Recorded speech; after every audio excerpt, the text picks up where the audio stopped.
السلام علیکم سامعین، 29 ذی الحجہ اور 26 جون ہے۔ خبر کا عنوان ہے گاؤں والوں نے سپاہی کو پیٹ دیا۔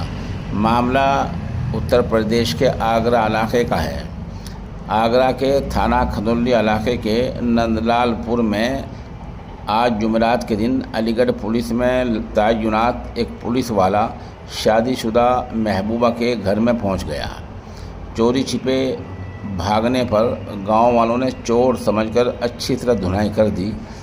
اس بیچ موقع دیکھ کر محبوبہ یعنی پریمکا وہاں سے بھاگ گئی۔ ملزم سپاہی نے بتایا کہ وہ اکثر پریمکا سے ملنے رات کے وقت آ جایا کرتا تھا۔ اطلاع پر پہنچی پولیس نے ملزم کو حراست میں لے لیا ہے۔ نندلال کے رہنے والے ایک شخص فاؤنڈری نگر کی ایک فیکٹری میں نوکری کرتا ہے۔ وہ بچوں کے ساتھ دہلی میں گیا ہوا تھا۔ اس کے غیر موجودگی میں بیوی نے رات میں پریمی اونیش کو بھی بلا لیا۔ وہ سیوال کا رہنے والا ہے۔ علی گڑھ پولیس لائن میں سپاہی کے عہدے پر تعینات ہے۔ الزام ہے کہ وہ اکثر ملنے کے لیے آیا کرتا تھا۔ شوہر کے منع کرنے پر جان سے مارنے کی دھمکی دے دیا کرتا تھا۔ وہ چوری چھپے بھاگ رہا تھا۔